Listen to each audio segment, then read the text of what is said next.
جناب حافظ طاہر قادری صاحب اور تمام جو آپ کے ٹیم ہیں ان کو مبارکباد پیش کرتا ہوں۔ پہلے تو عوام کے سامنے آنا بہت مشکل ہوتا تھا، اپنا پیغام پہنچانا بہت مشکل ہوتا تھا، لیکن اب ہر ایک کے لیے اپنی زبان کا استعمال اور اپنی سوچ چاہے وہ عوام تک پہنچانے کے قابل ہو یا نہ ہو، یہ پہنچانا بہت آسان ہو چکا ہے۔ لہٰذا اس دور کے اندر بہت ضروری ہے کہ ہم اگر سوشل میڈیا پر کچھ کام کرنے کی ایک فکر رکھتے ہیں تو ہمیں یہ معلوم ہو کہ ہم کام کیسے کر سکتے ہیں۔ یقیناً علماء یہاں پر موجود ہیں، ان کے لیے تو یہ گفتگو نہیں ہوگی، لیکن یہ پیغام جو آگے تک جا رہا ہے ان میں کچھ ایسے ہوں گے کہ جو یقیناً اس چیز کے متحمل ہوں گے کہ وہ سمجھ سکیں۔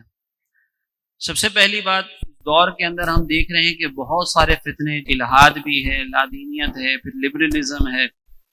پھر اور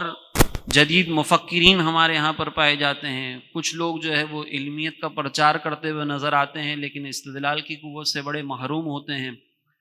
تو ان تمام کا رد کرتے وقت سب سے پہلی ذمہ داری ہماری یہ ہے کہ جب ہم نے رد کرنا ہے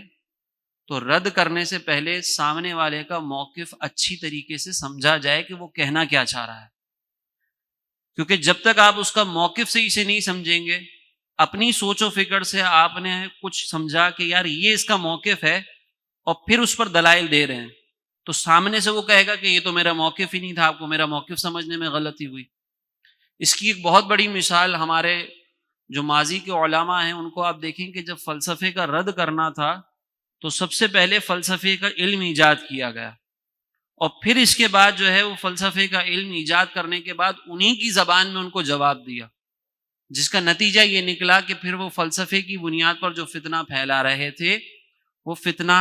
دبنا شروع ہو گیا۔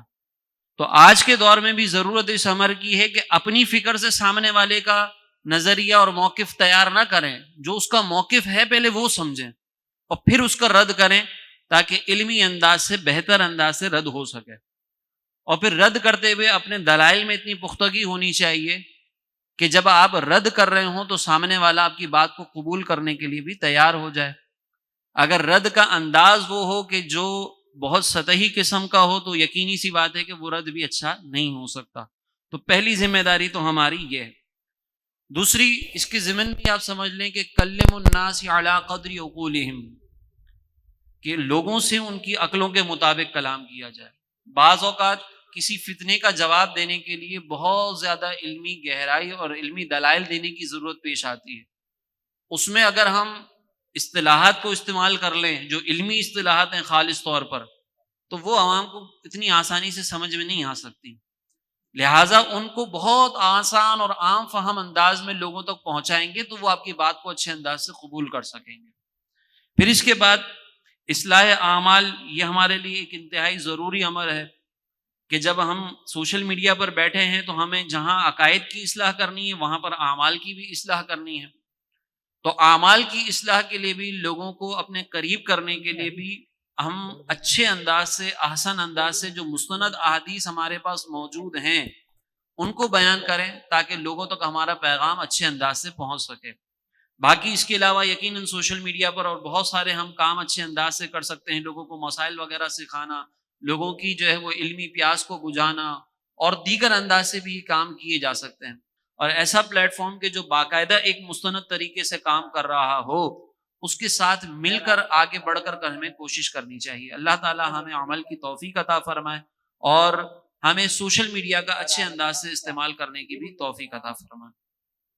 سوشل میڈیا پر اسلام کی صحیح تعلیمات جاننے کے لیے ابھی حافظ طاہر قادری کا نیا YouTube channel Islamic digital studio subscribe کر لیں، اور ہاں، نوٹیفیکیشن بیل آئیکن کو بھی پریس کر لیں تاکہ ہماری نئی ویڈیوز آپ تک بر وقت پہنچ سکے۔